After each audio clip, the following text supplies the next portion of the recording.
आज के इस वीडियो में हम डिस्कस करने वाले हैं कि मेंटेनेंस डिपार्टमेंट में जॉब कैसे मिलता है। यदि आपकी क्वालिफिकेशन IITI डिप्लोमा या डिग्री है तो आप किस तरह से मेंटेनेंस डिपार्टमेंट में जॉब ले पाएंगे। किसी भी प्राइवेट हो या मल्टीनेशनल कंपनी कोई भी हो तो आपको कैसे जॉब मिलेगा। क्या मल्टीनेशनल कंपनी फ्रेशर को डायरेक्ट हायर करती हैं मेंटेनेंस में या नहीं करती हैं, या फिर कोई प्राइवेट कंपनी आपको डायरेक्ट मेंटेनेंस में हायर करेगी तो किस कंडीशन में करेगी। आपको कौन से ट्रेड से आपका IITI होना चाहिए, डिप्लोमा होना चाहिए, डिग्री होना चाहिए। ट्रेड भी इंपॉर्टेंट है यदि आप मेंटेनेंस डिपार्टमेंट जाना चाहते हैं।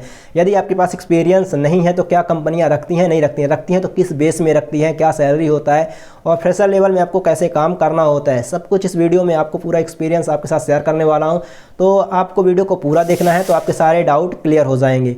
तो दोस्त यहाँ पर यदि आप मेंटेनेंस के लिए अप्लाई करते हैं किसी भी कंपनी में, जो भी कंपनी जिस भी लोकेशन में आपको जाना, बाई चांस आपको पुणे या दिल्ली, इंदौर, जहाँ पर भी जिस भी लोकेशन को आप टारगेट करते हैं उस लोकेशन में जो भी कंपनी को टारगेट करते हो, 4 से 5 company like Tata Motors, force, Eicher, किसी भी तरह की कंपनी को आप टारगेट कर लेते हो, 4 से 5 कंपनी को, वहाँ पर आपको जॉब चाहिए।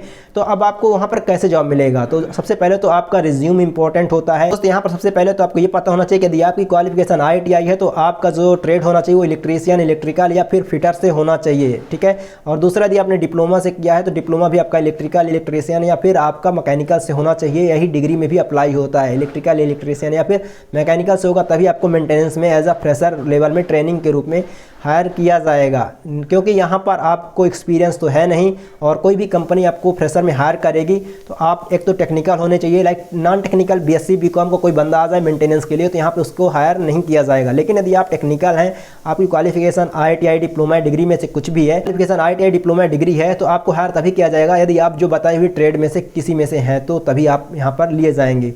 अब चलिए जान लेते हैं कि यहाँ पर आपको क्या काम करना होता है, मेंटेनेंस में क्या सैलरी दिया जाता है। लेकिन अभी उससे पहले आपको ये पता होना चाहिए कि आप क्या रिज्यूम में कैसे मेंशन करोगे, क्या मेंशन करोगे और किस तरह से कहाँ पर अप्लाई करना होता है। तो रिज्यूम में सबसे ज़्यादा हाईलाइट करना है तो एरिया ऑफ इंटरेस्ट जब आप रिज्यूम में मेंशन करें तो वहाँ पर आप मेंटेनेंस डिपार्टमेंट जरूर लिखें, ठीक है ना।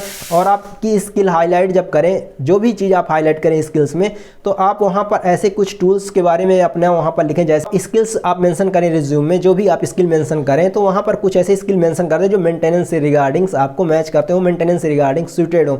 आप इसे यूट्यूब में देख सकते हैं, गूगल से आप सर्च कर सकते हैं कौन सी वो स्किल्स हैं जो मेंटेनेंस के लिए होती हैं। लेकिन आपको उसके बारे में थोड़ा बहुत थ्योरी पता होनी चाहिए, वो आप यूट्यूब से पढ़ सकते हैं, ठीक है। क्योंकि उससे क्रॉस क्वेश्चन करेगा वहाँ पर जब आपसे इंटरव्यूअर, तो फिर वहाँ पर आप दोस्त उसके थोड़ा बहुत भी आंसर दे दोगे तो वहाँ पर आपको उसको उसे भी 1 साल काम सिखाना है कंपनी को, उसे भी आपको ट्रेनिंग देना है, तो वो वहाँ पर आपको एटलीस्ट हायर कर लेगा। आप वहाँ पर शॉर्ट लिस्ट हो जाओगे। अगर 100 लड़के आते हैं तो उसमें से आप ही शॉर्ट लिस्ट हो गए, आपकी संभावना ज़्यादा बढ़ जाती है। क्योंकि रिज्यूम में तो बहुत से लोग मेंशन ही नहीं करते हैं एरिया ऑफ इंटरेस्ट, और स्किल्स में कुछ भी मेंशन नहीं करते हैं। वो 2-3 पन्ने का रिज्यूम बनाते हैं और पता नहीं क्या क्या छाप के लाते हैं। आपको 1 पेज का रिज्यूम बनाना है, अट्रैक्टिव रिज्यूम बनाना है। उसमें मोस्टली आपकी क्वालिफिकेशन, सब्जेक्ट और यहाँ पर स्किल्स और आपको एरिया ऑफ इंटरेस्ट और आपका जो भी बैकग्राउंड है वो चीज़ें बतानी है, पर्सनल प्रोफेशनल जो भी आपका पता है। बाकी कुछ भी रिज्यूम में फालतू की चीज़ें नहीं मेंशन करनी होती हैं। 1 पेज का ही रिज्यूम रखना होता है। टाइम ऑफिस में जाएंगे, जहाँ पर भी जिस भी लोकेशन में जाएंगे टाइम ऑफिस में अपना रिज्यूम दीजिए, वहाँ पर आपको पता चल जाएगा। यदि आपकी क्वालिफिकेशन IITI डिप्लोमा है तो आपको ज़्यादा भटकने की जरूरत नहीं पड़ेगी, लेकिन डिग्री वालों को भटकने की जरूरत पड़ती है। डिग्री वालों को इतनी जल्दी कंपनियां हायर नहीं करती हैं क्योंकि उनको रखना होता है असिस्टेंट इंजीनियर के पोस्ट में। लेकिन यदि आप IITI डिप्लोमा है तो आपको जॉब मिल जाती है आसानी से। यहाँ पर आपका इंटरव्यू शेड्यूल हो जाता है, आपका रिज्यूम ले लिया जाता है और आपको फिर कॉल किया जाता है। आपके पास मिनिमम उस लोकेशन में जाने के बाद आपके पास 1 हफ्ते का टाइम होना चाहिए। आपको 1 हफ्ते के अंदर जॉब मिल ही जाती है जहाँ पर भी आप जाते हो, ठीक है। तो दोस्त यहाँ पर आई होप आपका ये डाउट क्लियर होता है कि किस तरह से जॉब पाना है। और यहाँ पर मेन इंपॉर्टेंट चीज़ जैसे मैंने बताया कि आपका ट्रेड मायने रखता है। यदि आप IITI डिप्लोमा डिग्री से हैं तो आपका ट्रेड होना चाहिए इलेक्ट्रिकल, इलेक्ट्रीशियन या आपका फिटर्स होना चाहिए, या फिर आप मैकेनिकल से होने चाहिए। तो आपको मेंटेनेंस डिपार्टमेंट में हायर कर ले जाएगा जब फ्रेशर लेवल में ट्रेनिंग में रखा जाएगा। 1 साल ट्रेनिंग दी जाएगी और क्वालिफिकेशन के अकॉर्डिंग IITI है तो 15 से 18 हज़ार सैलरी, और डिप्लोमा है तो 18 से 20 हज़ार, और आपका डिग्री है तो 20 से 22 हज़ार रुपये तक की सैलरी आपको देखने को मिलती है। ज़्यादा डिफरेंस शुरू में नहीं होता है ट्रेनिंग लेवल में, लेकिन जब आप एक्सपीरियंस हो जाता है तो धरती आसमान का अंतर हो जाता है सैलरी में, ठीक है। तो आई होप आपका सैलरी से रिगार्डिंग भी डाउट क्लियर हो जाता है। अब अगर वर्क की बात करें वहाँ पे क्या काम कराया जाएगा, तो यदि आप IITI से हैं तो आपको दोस्त मशीन अगर ख़राब होती है तो मशीन में घुसकर खुद आपको साफ़ सफाई उसका मेंटेन करना होगा, नट बोल्ट खोलना, सब कुछ मेंटेन करना। कुछ जो भी बताएगा डिप्लोमा का बंदा, जो भी वहाँ पर आपका इंचार्ज होगा, जो भी वो गाइड करेगा, जो भी बताएगा किसे कैसे क्या करना, तो आपको ऐसे करना होगा चीज़ों को।